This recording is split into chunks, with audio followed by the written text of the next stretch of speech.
मीरा श्याम कुंज में एकांत में गिरधर के सामने बैठी है।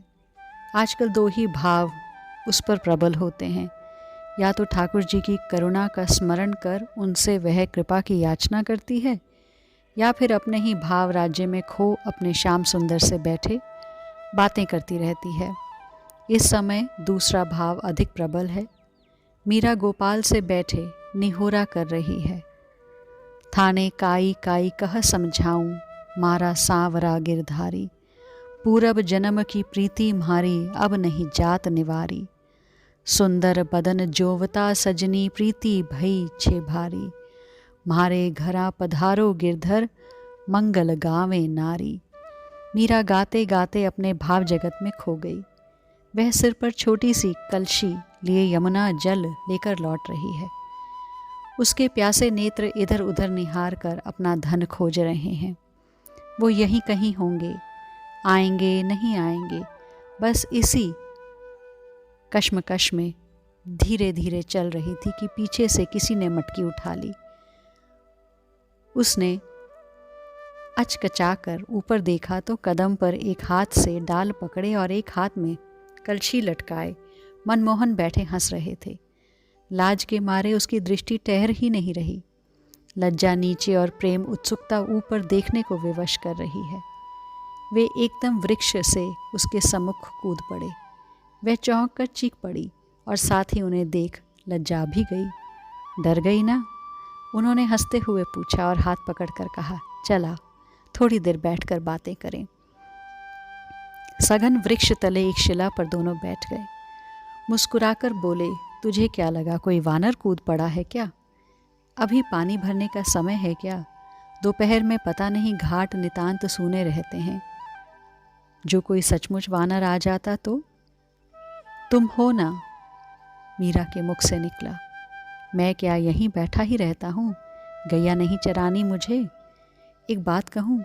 मैंने सिर नीचे किए हुए कहा। एक नहीं 100 कहे, पर माथा तो ऊंचा कर।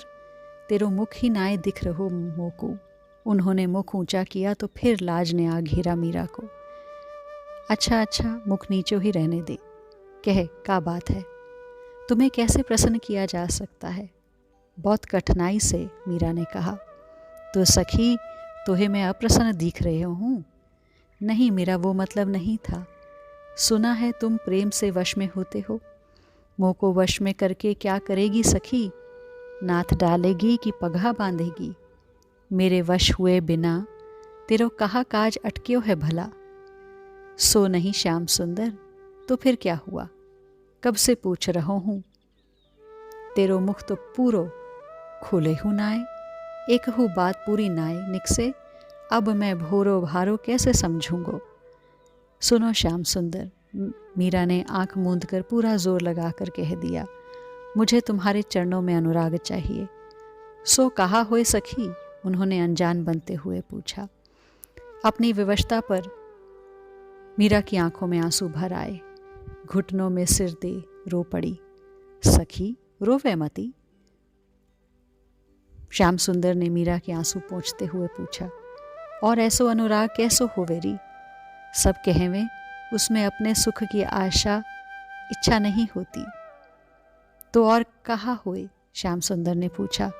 बस तुम्हारे सुख की इच्छा, मीरा ने कहा। और कहा, अब तू मोको दुख दे रही है? ऐसा कह हंसते हुए मीरा की मटकी लौटाते हुए बोले, ले अपनी कलशी, बावरी कहीं की। और वह वन की ओर दौड़ गए।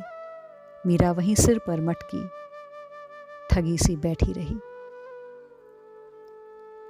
विवाह के उत्सव घर में होने लगे। हर तरफ कोलाहल सुनाई देता था। मेड़ता में हर्ष समाता ही ना था। मीरा तो जैसी थी वैसी ही रही। विवाह की तैयारी में मीरा को हल्दी चढ़ी। उसके साथ ही दासियां गिरधर लाल को भी पीठी करने और गीत गाने लगी। मीरा को किसी भी बात का कोई उत्साह नहीं था। किसी भी रीति रिवाज के लिए उसे श्याम कुंज से खींच कर लाना पड़ता था।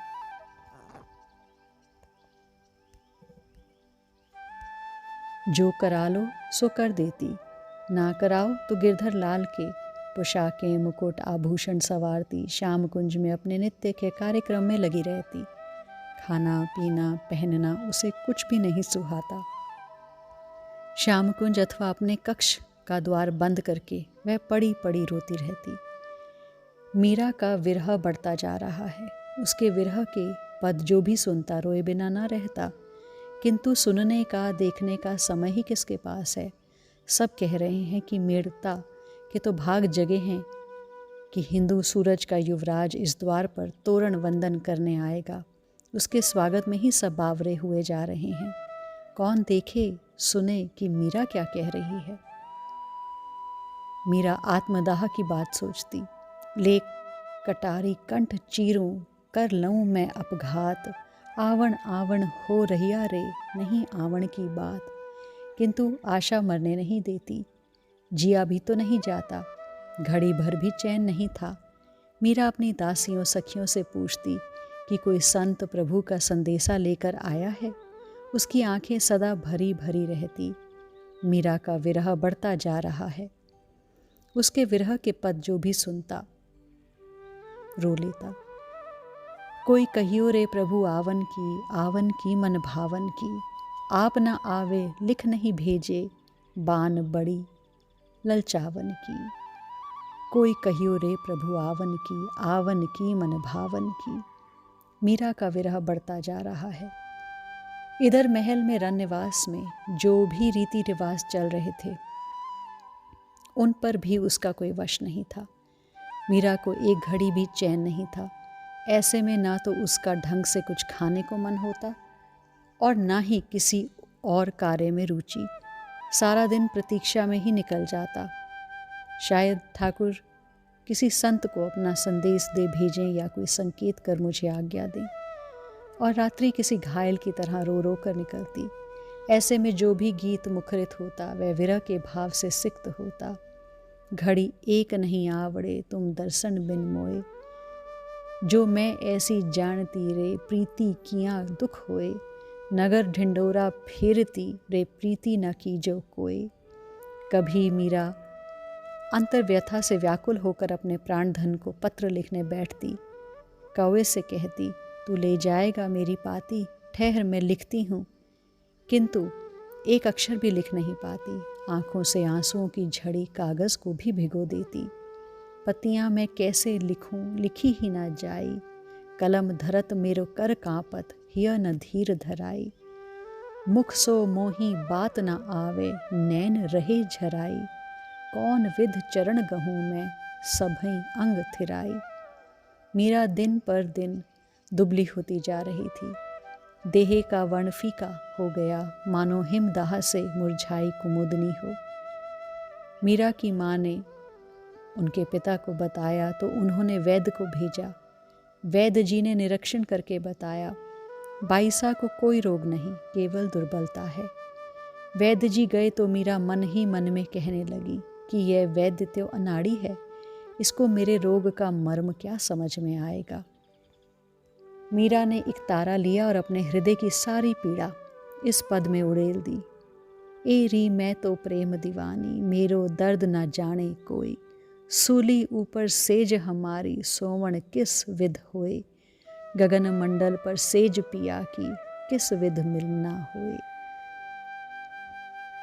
मीरा श्याम कुंज में अपने गिरधर के समक्ष बैठी उन्हें अश्रु सिक्त नेत्रों से निहोरा कर रही थी। बाईसा हुक्म। केसर दौड़ी हुई आई। उसका मुख प्रसन्नता से खिला हुआ था। बाईसा जिन्होंने आपको गिरधर लाल बख्शे थे ना, वे संत नगर मंदिर में पधारे हैं। एक ही सांस में केसर ने सब बतलाया।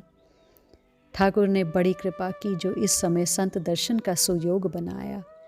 मीरा ने प्रसन्नता पूर्वक कहा, जा केसर, उन्हें राजमंदिर में बुला ला।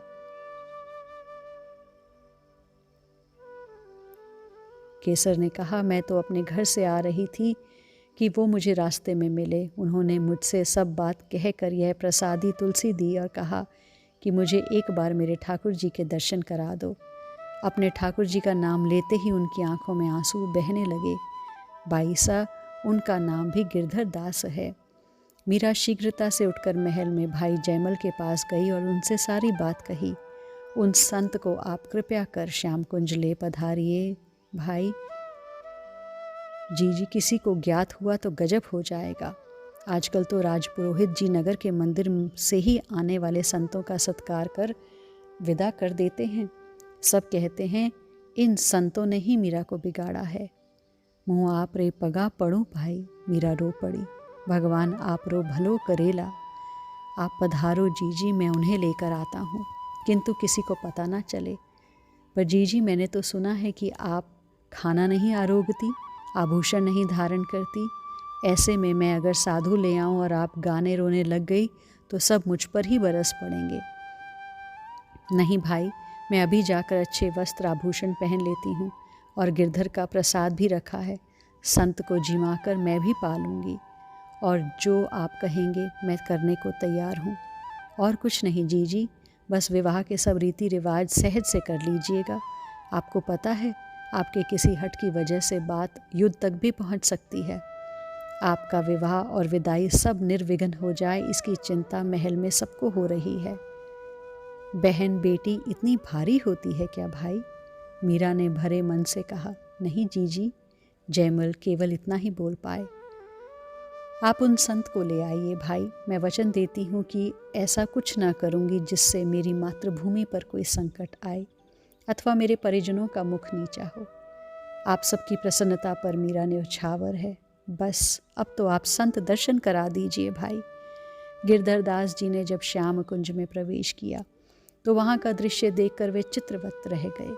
4 वर्ष की मीरा अब 15 वर्ष की होने वाली थी। सुंदर वस्त्र आभूषणों से सुसज्जित उसका रूप खिल उठा। सुंदर साड़ी के अंदर काले केशों की मोटी नागिन सी चोटी लटक रही थी। अधरों पर मुस्कान और प्रेम मद से छके नयनों में विलक्षण तेज था।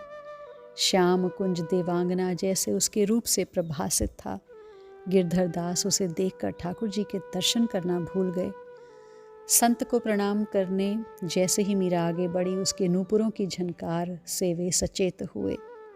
वर रूप में सजे गिरधर गोपाल के दर्शन कर उन्हें लगा मानो वे वृंदावन के किसी निभृत निकुंज में आ खड़े हुए हैं।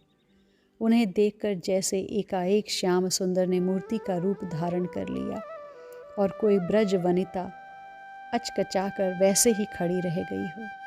उनकी आंखों में आंसू भर आए। श्याम कुंज का वैभव और उस दिव्यांगना प्रेम पुजारिन को देखकर उन्होंने ठाकुर जी से कहा, इस रमते साधु के पास सूखे टिक्कड़ और प्रेमहीन हृदय की सेवा ही तो मिलती थी तुम्हें। अब यहाँ आपका सुख देखकर जी सुखी हुआ, किंतु लालजी इस प्रेम वैभव में इस दास को भुला मत देना। अपने गिरधर के हृदय नेत्र भर दर्शन कर लेने के पश्चात बाबा वस्त्र खंड से आंसू पोंछते हुए बोले, बेटी तुम्हारी प्रेम सेवा देख मन गदगद हुआ। मैं तो प्रभु के आदेश से द्वारिका जा रहा हूँ। यदि कभी द्वारिका आओगी तो भेंट होगी, अन्यथा लाल जी के दर्शन की अभिलाषा थी सो मन तृप्त हुआ। गिरधर गोपाल की बड़ी कृपा है महाराज, आशीर्वाद दीजिए कि सदा ऐसी ही कृपा बनाए रखें। ये मुझे मिलें या ना मिलें, मैं इनसे मिली रहूं। आप बिराजे महाराज। अपने केसर से प्रसाद लाने को कहा और स्वयं तानपुरा लेकर गाने लगी, सांवरा सांवरा मारी प्रीत निभा ज्यो जी। आज के लिए इतना ही, शेष आगे।